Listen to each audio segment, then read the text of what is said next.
क्योंकि इनका अनुभव बोलेगा। अभी संजय भाई का तो जोश बोल रहा है, मेरा भी जोश है, थोड़ा सा वो अनुभव बीच में मैंने इनसे ले लिया, मगर इनका अनुभव जो है ना वो बड़ा जोरदार है।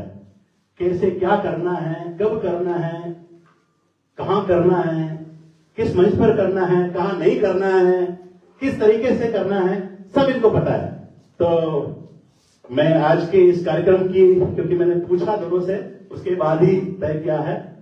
हमारे इस कार्यक्रम की अध्यक्षता कर रहे राष्ट्रीय अध्यक्ष भाई साहब तुलसीराम जी, जो बहुत जोरदार उद्बोधन देते हैं, मैंने तो कई वर्षों से सुना है, और मेरे को भी इन्होंने शायद सुना था, उसके बाद ही चुनीलाल जी से बोल के फर्स्ट में प्रदेश महामंत्री बनाया था। उमानंद जी ने बोला था बढ़ा दो इसको, मेरे को ध्यान है भाई साहब, मैं सब याद रखता हूं। 15 साल पहले की बात बता रहा हूं, उसके बाद तो प्रदेश का भी दायित्व दिया आपने।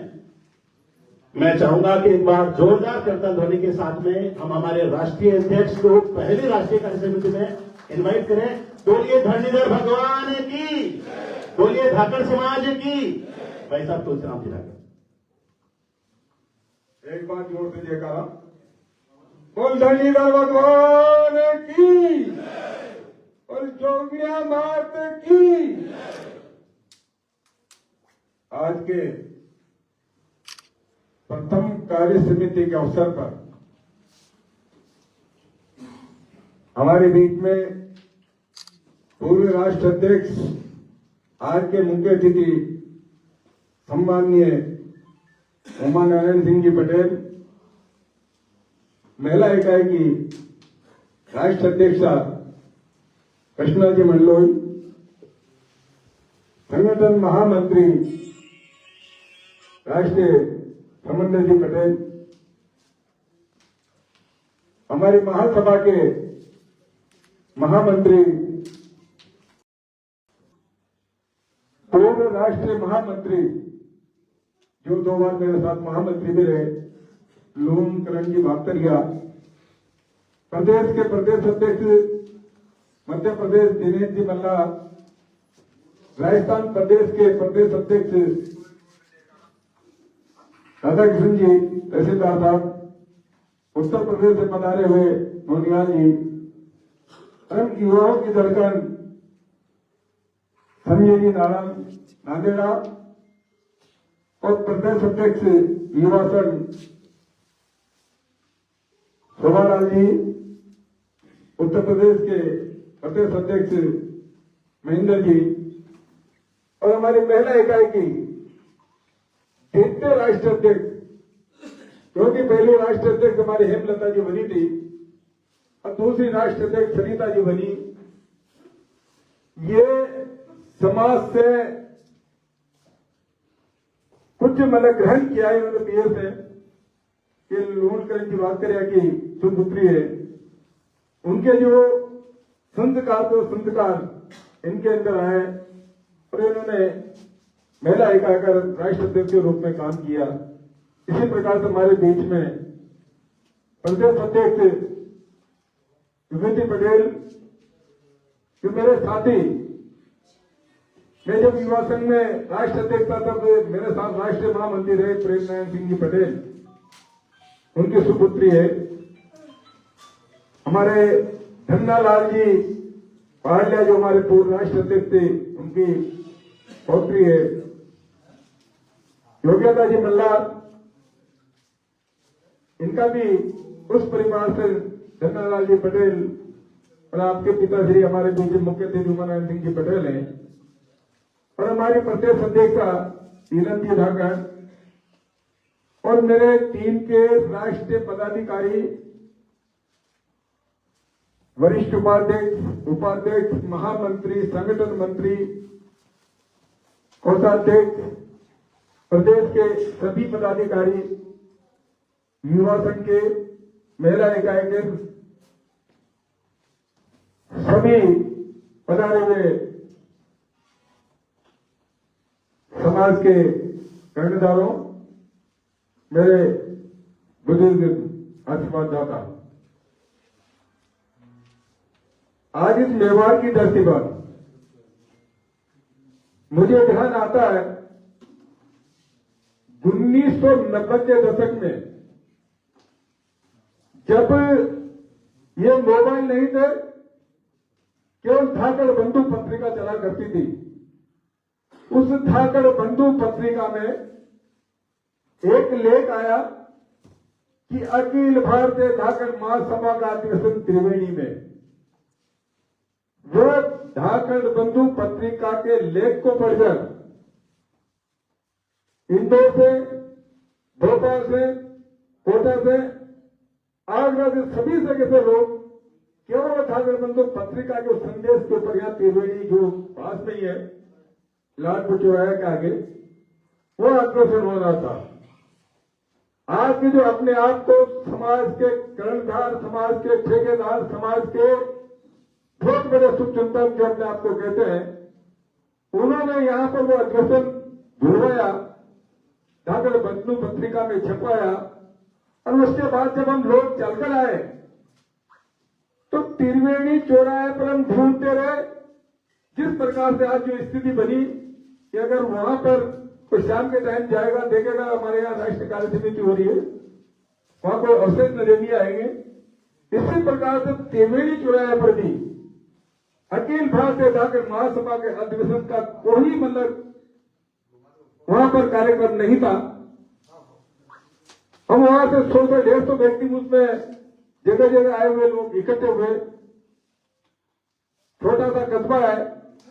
हमने वहां पूछा है कि यहाँ पर कोई धाकड़ समाज के लोग रहते हैं क्या? एक ने कहा साहब कि यहाँ पिताजी का खेला, माताजी का खेला खेल। तो मैंने कहा हमने माताजी का खेला तो सुना है, हमें पिताजी का खेला बताओ। उन्होंने कहा साहब यहाँ पर एक धाकड़ की दुकान है कपड़े की, वहां चले जाओ। हम सब, मुझे ध्यान आता है बीएल भंडारी भी थे उस टाइम, वो भी उसमें आए थे।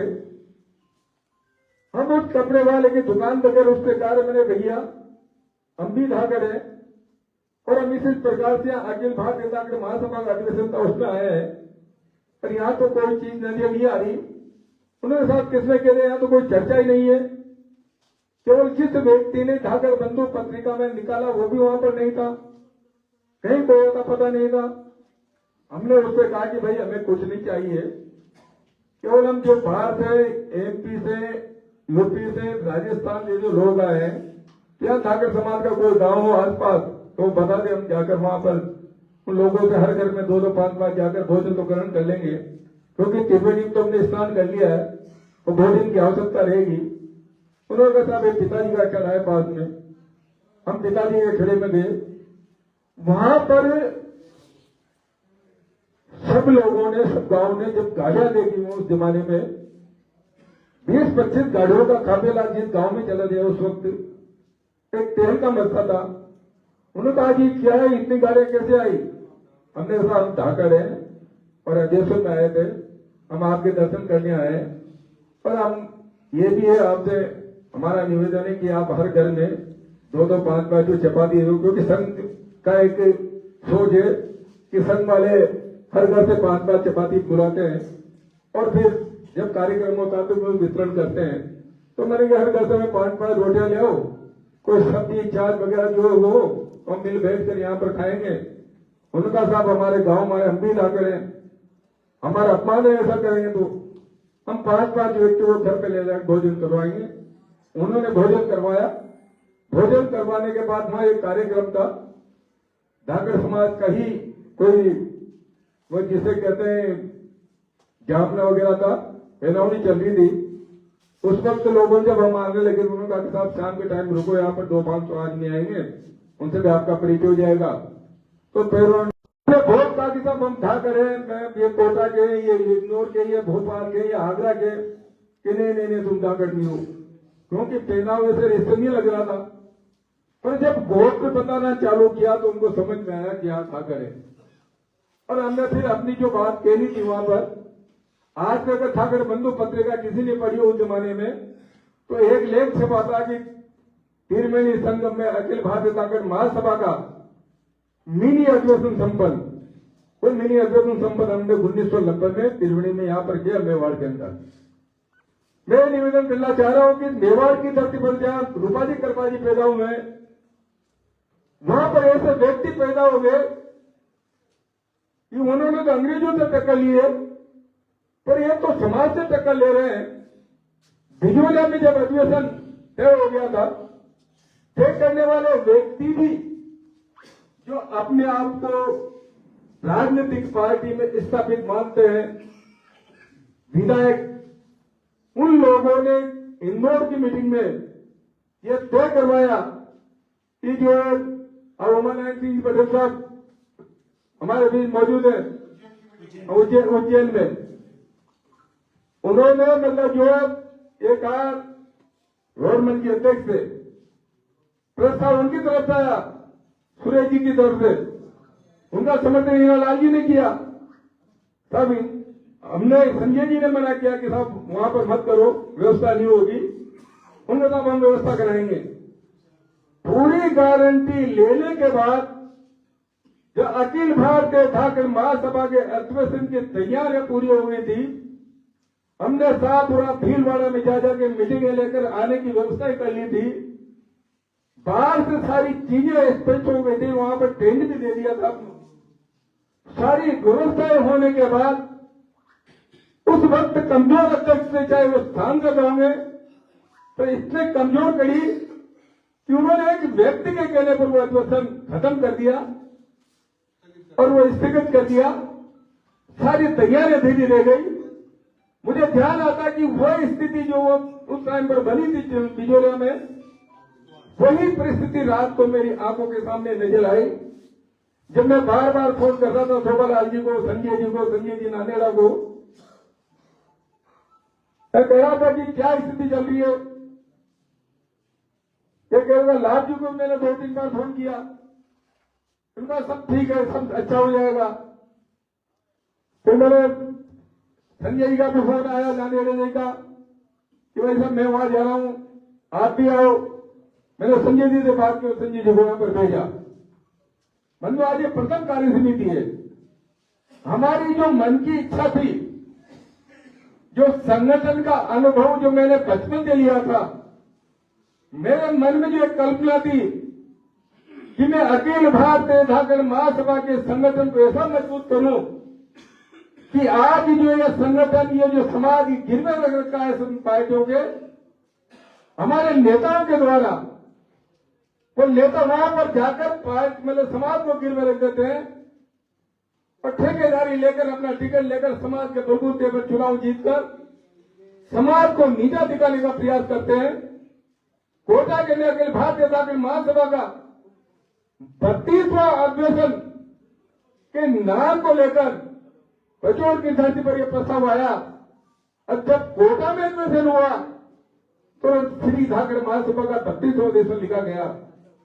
मतलब राज समाज में जो हमारे दिनेश जी बल्लाल ने कहा था कि समाज में राजनीति नहीं,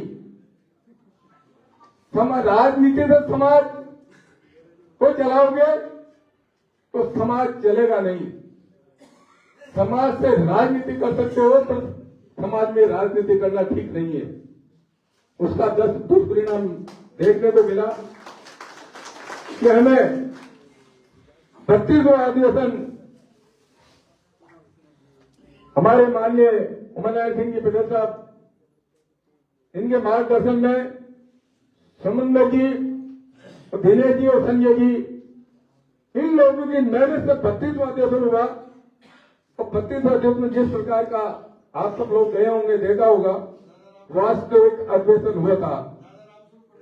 दादा रामसूर जी पटेल भी थे। तो उसमें मेरा कहने का तात्पर्य है कि आज ये पहली राष्ट्रीय कार्य समिति है। इस पहली राष्ट्रीय कार्य समिति में 2 दिन का जो कार्यक्रम हमने तय किया था, उसमें हम हर व्यक्ति को, हमारे मन में ये इच्छा थी कि हम सभी सूर्य के खाप पंचायतों के अध्यक्षों को बुलाएंगे, उनके अध्यक्षों से अपने अपने खाप के विचार लेंगे, अपने अपने क्षेत्रीय कुरुजों के बारे में विचार करें, मतलब जानेंगे, और उन सबका विचार संग्रहण करके और कोई एक नया मतलब प्रस्ताव लेकर आएंगे, जिससे मतलब एक समाज में नया संदेश जाए। बंधुओं, हमारी इच्छाएं तो बहुत थी, 2 दिन में मंथन करते और वास्तव में देखते आप कि संगठन कैसे चलाया जाता है और संगठन कैसे चलता है। इसकी सारी रूपरेखा यहां पर बनती। पर जिस प्रकार की परिस्थितियां बनी, भाई शोभालाल जी को मैं धन्यवाद देना चाहूंगा कि वास्तव में जैसी परिस्थिति बनी है, क्योंकि वहां पर बिजोलिया में जो स्थिति तो इतनी तगड़ी नहीं बनी थी, केवल वहां तो केवल एक रैली की धमकी से मतलब वो कैंसिल हो गया आंदोलन।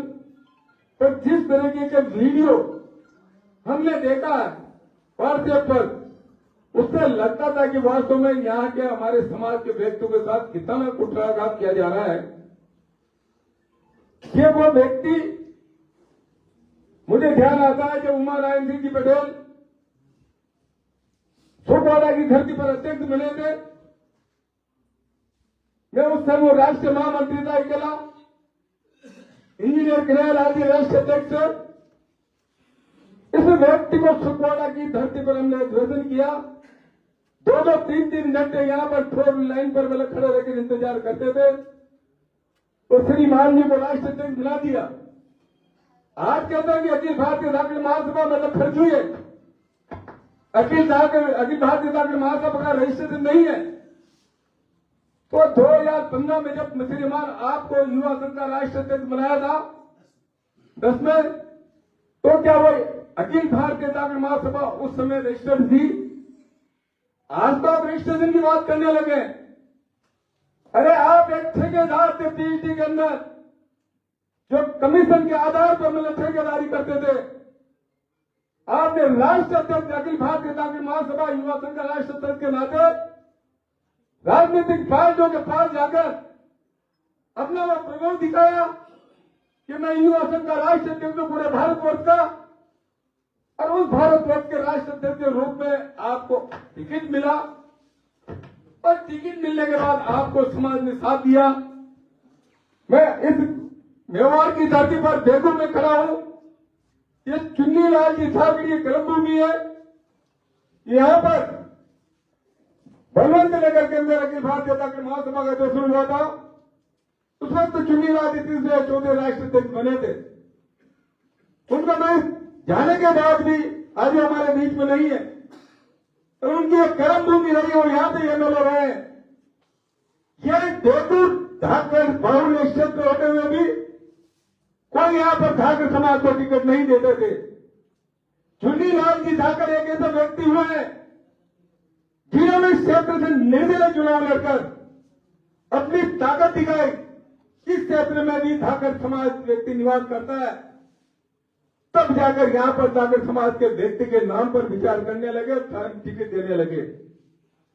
चुन्नीलाल जी यहां के मंत्री रहे, और मंत्री रहते हैं उनका जो जीवन देखा है, क्योंकि जब वो पहली बार मंत्री बने, हम राजपुरा गांव में उनको जो है स्वागत करने के लिए आए, तो लग रहा था कि ये मंत्री जी के क्या जो फायदे चढ़ा रखे हैं, और मतलब ट्रोली में गेहूं भर रहे हैं।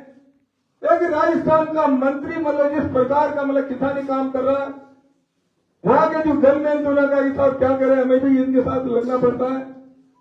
ऐसा ईमानदार व्यक्ति जिसने धाकड़ समाज की था को मतलब राजस्थान की छत मतलब उसमें राजस्थान की विधानसभा में रखा। पर आज हमें आज की परिस्थिति को देखकर लगता है कि व्यक्ति स्वयं अपने लिए करना जानता है, अपने लिए करता है। आज जब यहाँ का युवा एक संगठित होकर काम करने लगा है, तो युवाओं को जमाने का जिस प्रकार का प्रयास किया गया, तो मैंने तो इनसे कह दिया था आपको, मुझे बंदो रात भर नींद नहीं है।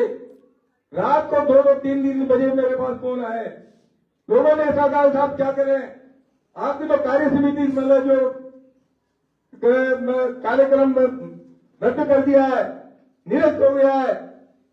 और बार बार फोन आने के बाद मैं एक ही निवेदन करता रहा कि भाई उन्होंने जो रद्द किया है तो सरकार के आदेश की जो है पालना की है।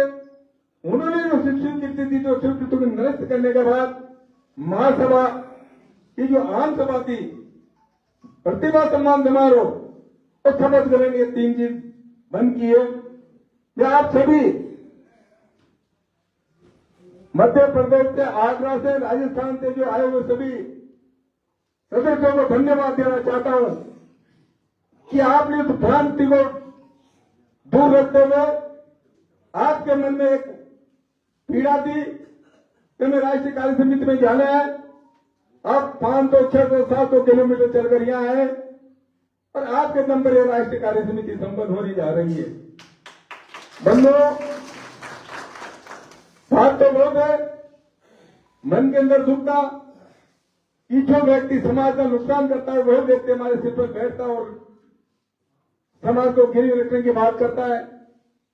मन में तो होगा कि संगठन अगर कार्य समिति 2 दिन चले जाती, ये 2 दिन में ऐसा हम जो निर्णय लेकर उठते कि जो समाज को ठेके में बेचने वाले व्यक्तियों को सोचना पड़ता कि वास्तव में अब समाज को हम नहीं देख पाएंगे। ऐसा संगठन तैयार करने की हमारी मंशा थी। फिर भी हम मतलब प्रयास करेंगे कि अगली जो 6 महीने बाद हम राष्ट्रीय कार्य समिति करेंगे। राष्ट्रीय कार्य समिति तो होगी, हमें 6 महीने में राष्ट्रीय कार्य समिति करनी है। उसके बीच में प्रदेश के जो 3 अध्यक्ष बैठे हैं, ये प्रदेश अध्यक्ष अखिल भारतीय डाक महासभा की प्रदेश कार्य समिति समय समय पर करेंगे। हर 6 महीने में भी इनकी कार्य समितियां हो गई और उसके बाद हम एक राष्ट्रीय कार्य समिति करेंगे।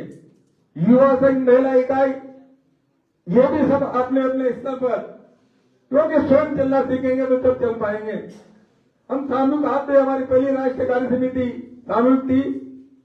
अब जब हम राष्ट्रीय कार्य समितियां करेंगे तो महिला इकाई की राष्ट्रीय कार्य समिति अलग करेंगे, युवा संघ की राष्ट्रीय कार्य समिति अलग करेंगे और अखिल भारतीय महासभा की कार्य समिति अलग करेंगे। उससे लगेगा कि वास्तव में संगठन में काम करने की क्षमता लोगों में पैदा होगी। आज युवा संघ ने किए, अखिल भारतीय डाक महासभा को कोई प्रेशर ही नहीं आई। तो जब अखिल भारतीय डाक महासभा के पैनल पर करेंगे तो वहां के जो पदाधिकारी उनको भी मेहनत करनी पड़ेगी। इस प्रकार से हम सभी बिंदुओं की अलग अलग कार्य समितियां करेंगे। मतलब में इस अवसर पर जो एक प्रस्ताव आया था शनिधर मंदिर का, वास्तव में इस प्रस्ताव, क्योंकि आप हमारे बीच में उमानारायण सिंह जी पटेल बैठे हैं, जब आप राष्ट्रीय अध्यक्ष बनकर पहले राष्ट्रीय अध्यक्ष जिन्होंने अपने मतलब राष्ट्रीय अध्यक्ष बनते सुखवाड़ा की धरती पर यह घोषणा की कि मैं शनिधर भगवान के दर्शन करने जाऊंगा, और यह उस वक्त दर्शन करने गए जब मैं इनके प्रदेश अध्यक्ष के रूप में काम कर रहा था। राधेश्याम जी ने इतनी बढ़िया व्यवस्था की कि कोटा से लेकर और मांडुकला तक उमानारायण सिंह जी पटेल का जगह जगह स्वागत हुआ और उस क्षेत्र में एक माहौल बना। जब वो वहां पर गए तो वहां 108 गांव की मीटिंग चल रही थी।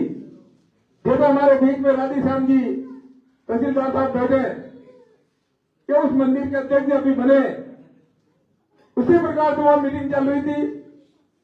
पटेल साहब हम जाके गए तो 11 करोड़ की लागत का 80 मतलब 108 गांव के सही मतलब उन्होंने मंदिर बनाने की ठान रखी थी। और जब इन्होंने निवेदन किया तो पंचों ने माना। अब पंचों ने प्रस्ताव लिया तो माननीय पटेल साहब ने जो इंदौर में अखिल भारतीय डाक महासभा की राष्ट्रीय कार्य समिति की, उस मंदिर को राष्ट्रीय मंदिर घोषित किया। तो मैं इसलिए अवसर पर, क्योंकि एक कागज संजय जी वो मतलब दे दिया है, इसलिए बात कहेंगे क्योंकि राष्ट्रीय कार्य समिति में बोलने का फिर भी मौका मिलेगा। तो मैं कहना चाह रहा हूं कि शनिधर भगवान का राष्ट्रीय मंदिर अखिल भारतीय डाक महासभा का मंदिर है। 80 गांवों की जो कमेटी वो उसकी देखरेख करती है। पर आज हमारे बीच में जो अध्यक्ष जी बैठे हैं, और मैं जब अध्यक्ष बना, माननीय पटेल साहब भी हमारे साथ, हम भी देवदर्शन यात्रा में गए थे। उस दिन हमने वास्तव में उद्यान वाली बात, जो कि मुझे ध्यान आता है कि वो मांडुकला की धरती पर ठाकर समाज का बहुत भव्य मंदिर हुआ करता था उस जमाने में, जब दूसरे समाज के लोग उस मंदिर को देखने आते थे। तो 80 गांवों के लोगों में ये तर्पण थी कि यार वो मंदिर अच्छा बन गया, हमारा मंदिर सबसे मतलब क्वालिटी में नीचा हो गया, हम इसको ऊंचा बनाए। तो 11 करोड़ के लागत में मंदिर बनने का प्रयास किया। तो उसमें उमानारायण सिंह पटेल ने राष्ट्रीय मंदिर का दर्जा देकर जो आज भव्य मंदिर बना है, उस मंदिर में जो उद्यान का काम चल रहा है, ये उद्यान का काम भी हमने उस दिन जब देवदर्शन यात्रा में गए थे तो बाद में बात आई थी तो उनको प्रहलाद जी साहब को हमने उसका संयोजन कराया था। तो मैं इस अवसर पर यह निवेदन करना चाहूंगा कि हम सभी पदाधिकारी जो उस उद्यान को भी अपने सहयोग से सीखे, अच्छा बनाए, क्योंकि वो एक तालाब के तट पर बनने वाला उद्यान बहुत आकर्षक होगा। इस अवसर पर मैं तो यही निवेदन करना चाहता हूं कि यह पहली कार्य समिति है और पहली कार्य समिति में जिस प्रकार का व्यवधान आया है उस व्यवधान को हम सबने दूर किया है, पार पाए हैं। और ऐसी चुनौतियां में आती रहेगी, इस चुनौती से हमने डरने की जरूरत नहीं है। और जिस प्रकार की परिस्थितियां पैदा की है श्रीमान जी ने, उनको भी मैं ये संदेश देना चाहता हूं इस कार्य समिति के माध्यम से कि ये अखिल भारतीय ठाकर महासभा ठाकर समाज का संगठन है, ये किसी अन्य मतलब समाज का संगठन नहीं है। जिस प्रकार का कृत्य तुमने किया है तो समय आने पर तुम्हें उसका दंड भुगतना होगा। इसके आश्वास के साथ धन्यवाद।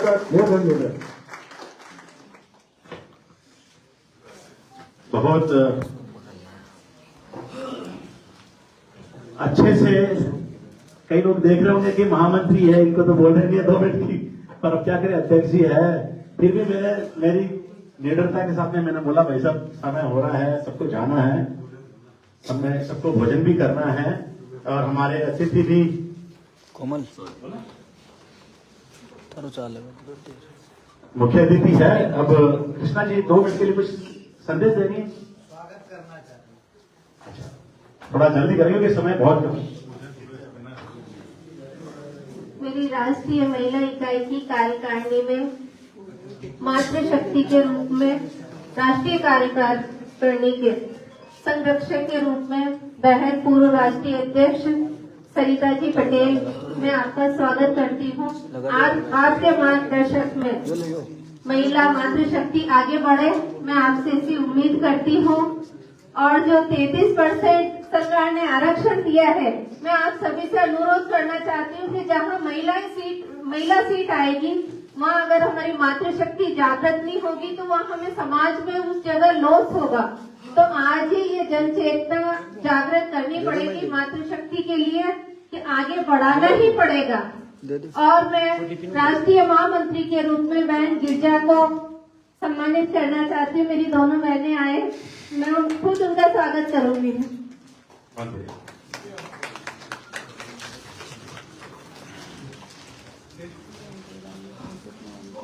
कृष्णा जी कोई मौका नहीं छोड़ना चाहती अपने साथियों को पीछे, मुझे मालूम और अच्छी बात पे ध्यान रखना चाहिए आपके राष्ट्रीय अध्यक्ष है। अब क्योंकि जिनको हमें सुनना है मुख्य अतिथि उनको तो अच्छे से सुनेंगे ना, भूख तो नहीं लगी किसी को? मुझे मालूम है लग रही है, मगर आपकी भूख ये ऐसी मिटाएंगे ना अभी बातों से और इनके वचनों से, आपको अच्छा लगेगा। इसके बाद में एक बड़ी माला से हमें स्वागत करना था, पर क्योंकि अब मैं बीच में करवाऊंगा तो सारा व्यवस्था बिगड़ जाएगी, अतिथियों का कराएंगे। फिर हमारे राष्ट्रीय महामंत्री लालजी और फिर अखिल भारतीय ठाकर महासभा की तरफ से ज्योतिराज जी साहब भी धन्यवाद देंगे। पहले हम आज की इस प्रथम राष्ट्रीय कार्य समिति के मुख्य अतिथि, सबके मार्गदर्शक पूर्व राष्ट्रीय अध्यक्ष दादा उमा नारायण जी पटेल साहब को एक बार करतल ध्वनि के साथ में बुलाना चाहता हूँ। बोलिए धनीधर भगवान की।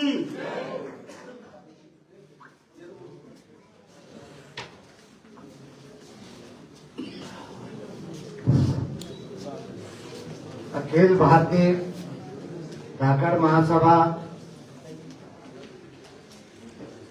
महासभा की महिला इकाई, युवा इकाई, सबके संयोजित प्रयासों से आज इस राष्ट्रीय कार्य समिति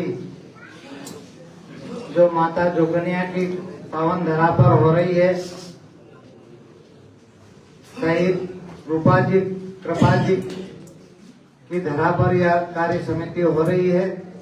इसमें आप सबका स्वागत करते हुए बड़ा हर्ष हो रहा है। कितनी परिस्थितियां विपरीत होने के बावजूद भी मैं यहाँ के आयोजक गणों को बहुत बहुत धन्यवाद देना चाहूंगा भाई शोभालाल जी और इनके टीम को कि वास्तव में आपका हौसला ईश्वर भगवान धरणीधर इसी प्रकार बनाए रखे कि हम सब इसी प्रकार धाकड़ समाज के लोग आगे बढ़ते रहे। आज की कार्य समिति हमारे राष्ट्रीय अध्यक्ष आदरणीय तुलसीराम जी नागर साहब की अध्यक्षता में हो रही है। उपस्थित मध्य प्रदेश के अध्यक्ष भाई दिनेश जी मल्हार, राजस्थान के अध्यक्ष आदरणीय राधा किशन जी साहब, उत्तर प्रदेश के अध्यक्ष निहाल सिंह जी, हमारे संगठन मंत्री भाई समंदर सिंह जी, उपाध्यक्ष दिनेश जी मल्हार साहब, हमारे हीरालाल विक्रम जी मल्हार साहब, हमारे वरिष्ठ उपाध्यक्ष आदरणीय हीरालाल जी मेहता साहब, जो हमारी धाकड़ समाज की बड़ी धर्मशाला है उज्जैन में, उसके अध्यक्ष भी हैं आप। पास में हमारे करण जी बाख्तरिया जी, जो हमारे पूर्व महामंत्री हैं, जो शिक्षा के क्षेत्र में और डेयरी के क्षेत्र में अच्छा काम कर चुके हैं। पुलिस के क्षेत्र में हमारे सवाई सिंह जी सिसोदिया साहब, भाई महेंद्र जी, जोधराज जी, हमारे युवा इकाई जिनके जोश और उत्साह से ये सब कार्यक्रम संपन्न हो रहे, भाई संजय जी धाकड़, भाई हमारे महामंत्री जी दूसरे संजय जी, धनराज जी, बालाशंकर जी, राधेश्याम जी, हमारी महिला शक्ति सविता जी, विभूति पटेल, योगिता पटेल, बहन नीलम जी, गिरजा जी, भावना बेटी, सब लोग यहाँ पर उपस्थित हैं। आप सब पदाधिकारी हैं और जिम्मेदार धाकड़ समाज के नागरिक हैं। यहाँ पर हमारे धरणीधर भगवान समिति के मंदिर के अध्यक्ष भी बैठे हैं, जो अभी नवनिर्वाचित बने हैं। हमारी धाकड़ पंचायत के अध्यक्ष भी जो अभी नवनिर्वाचित यहाँ पर बैठे हैं। आप सबको बधाई। हम सब लोग धाकड़ समाज को एकजुट करने के लिए काम कर रहे हैं। बंधुओं, जैसा हमारे माननीय अध्यक्ष जी ने आप सबको बताया है कि इस बिजोलिया की धरती पर ये तीसरा प्रयास है जो हमारे समाज की गतिविधियों को रोकने का प्रयास किया गया है। ये कोई पहला प्रयास नहीं शोभालाल जी, आज को इसके घबराने की आवश्यकता नहीं। और आज जिस प्रकार मेरे को रात को माननीय अध्यक्ष जी का फोन आया, उसके बाद मैंने कहा कि भले ही कुछ भी हो, राष्ट्रीय कार्य समिति तो होगी, भले 25 लोग हो, 50 लोग हो, कितने भी हो, हमें राष्ट्रीय कार्य समिति इस बार हमको 2 बार धोखा हो चुका है। अब हम तीसरी बार धोखा इस बिजोलिया की धरती पर नहीं खाएंगे, क्योंकि माननीय चुन्नीलाल जी धाकड़ साहब के चरणों में प्रणाम करता हूं कि उन जैसा सेवा भावी व्यक्ति राजनीति में मैं समझता हूं बहुत कम लोग होंगे। कुछ लोगों को उनके साथ काम करने का मौका मिला होगा, उनका सानिध्य मिला होगा, वो मंत्री रहे, विधायक रहे, समाज के अध्यक्ष रहे। मैं आपको एक और बात बताना चाहूंगा कि माननीय चुन्नीलाल जी धाकड़ साहब निर्दलीय 1967 का चुनाव, जब मेरे स्वर्गीय ससुर रामेश्वर जी रावलिया साहब, जो धाकड़ बंधु के संस्थापक ये थे, संपादक, उन्होंने निर्दलीय धाकड़ समाज के नाम से चित्तौड़ लोकसभा सीट से चुनाव लड़ा था और माननीय चुन्नीलाल जी धाकड़ साहब को निर्दलीय विधानसभा का चुनाव लड़ाया था। ये सन 1967 की बात। तब धाकड़ समाज को भी इतने लोग थे, ये आपका चित्तौड़ के साथ तो शायद झालावाड़ वाला भी इलाका कुछ था इसमें, तो अपना धाकड़ समाज का बड़ा समूह था। तो उन लोगों ने उस जमाने में कल्पना करके यहाँ पे राजनीतिक मैदान तैयार किया, जिसके कारण बाद में चतुर्भुज जी लोकसभा के सदस्य बने और बाकी लोग राजनीति में धीरे धीरे राजस्थान में हमारा पुण्य प्रताप बढ़ता गया। बंधुओं, समाज की शक्ति का हम दुरुपयोग नहीं करें।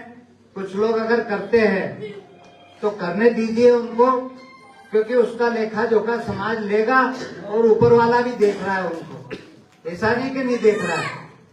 परंतु हम सब लोग अपनी जिम्मेदारी से बच नहीं सकते।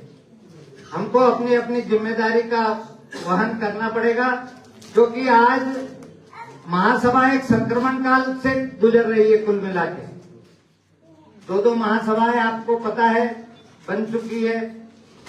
उसमें दोषी हम लोगों को ठहराया जा रहा है, जबकि हम लोगों ने तो जो पुरानी महासभा है उसी को आगे बढ़ाने का काम कर रहे हैं। हमने कोई नई महासभा का गठन नहीं किया है। जिनने किया है वो हम पे आरोप लगा रहे हैं। तो मेरा आप लोगों से निवेदन है कि समाज का काम करते हुए ये आरोप प्रत्यारोप तो चलते रहेंगे, परंतु हम अपने समाज की जिम्मेदारियों को वहन करते हुए, पारिवारिक जिम्मेदारियों को वहन करते हुए, क्योंकि राजनीति एक आज ऐसा साधन बन गई है जहां पे प्रचार और वर्चस्व दोनों मिलता है, जिनके कारण बाकी लोग उसकी ओर आकर्षित होते रहते हैं। क्योंकि कुछ व्यवसायी लोग, कुछ नौकरी पेशा लोग उनसे जबरदस्त तरीके से प्रभावित हो जाते हैं, परंतु आम किसान और आम आदमी जो काम करने वाला है वो कोई डरने वाला आदमी नहीं है। वो अधिक संख्या में हम सब लोग अपने अपने स्वरोजगार आत्मनिर्भर स्थिति में काम करने वाले लोग हैं। हमें किसी व्यक्ति से कोई परेशानी नहीं। कोई समाज के लिए आगे बढ़कर काम करता है तो अच्छी बात है, पर जो हमको एक तरफ महासभा को और समाज को संगठित करने की बात करते हैं और वही महासभा को और समाज को तोड़ने की बात करते हैं, तो ये दो मुहापन नहीं चल पाएगा। कम से कम इस दो मुहेपन को हमको समझना पड़ेगा कि किस प्रकार से कौन व्यक्ति हमारे समाज का और संगठन का नुकसान कर रहा है।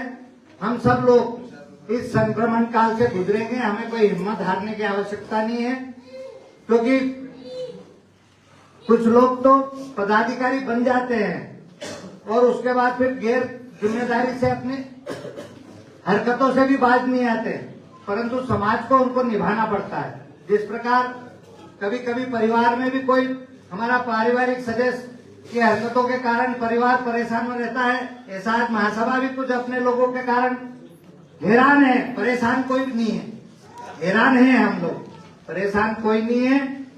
कुछ लोगों के साथ शायद कोई अतिक्रमण के नाम पे या खाद्य विभाग के नाम पे उनके यहाँ पे कुछ प्रशासनिक आड़ लेकर समाज के लोगों को जो दबाने की कोशिश यहाँ पर हुई है वो अच्छी बात नहीं है। इसका लेखा जोखा तो समय बताएगा कि किसके साथ क्या हुआ है, परंतु प्रशासनिक आड़ लेकर जिस प्रकार धाकड़ समाज के साथ यहाँ खेल करने की कोशिश की गई है, इसकी मैं बिल्कुल पसंद भी नहीं करता हूं और इसके लिए कभी मैं माफ भी नहीं कर पाऊंगा, क्योंकि हम लोग गलत बात को सहन करने वाले भी नहीं हैं और गलत बात किसी से मनवाने वाले भी नहीं हैं। हम लोग सही दिशा में बढ़े, अच्छे लोगों के साथ रहें, ईश्वर हमारे साथ रहेगा। इसी प्रकार हम सब लोग, जिस प्रकार से आप सब लोगों के सहयोग से इंदौर का अधिवेशन सफल हुआ, हम लोगों ने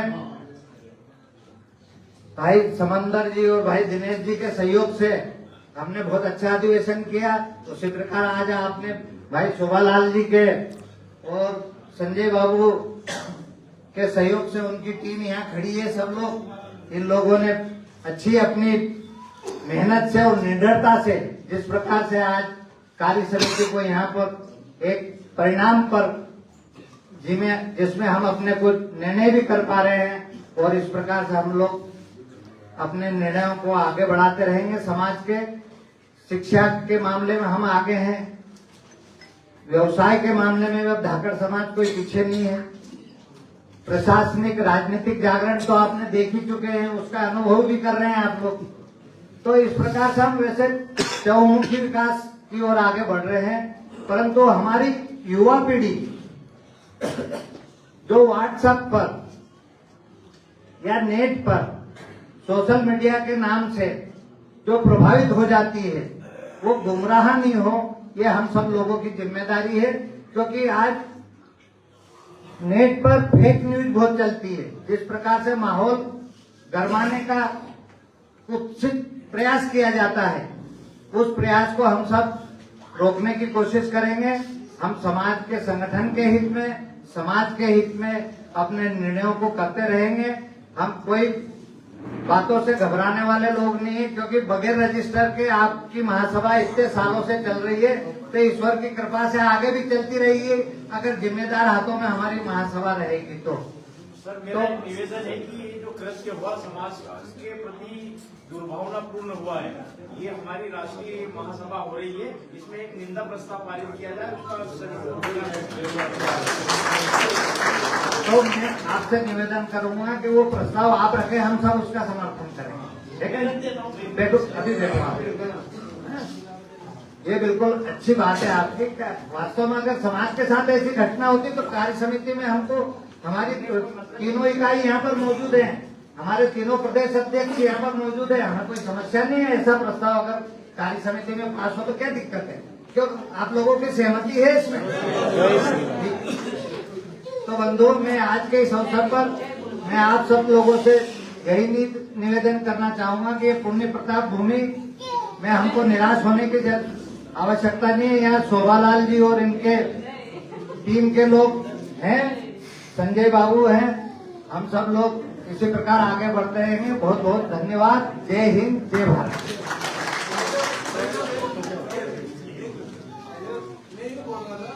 आप सब लोग जितने यहाँ बैठे हुए हैं, इनके दिल में शायद इच्छा होगी, और हमारी जो उत्कट इच्छा है कि हमारे जो झारखंड बंधु पत्रिका थी वो एक दस्तावेज था, अगर हम आगे पीछे में उसको पढ़ लेते तो शांति हो जाती है।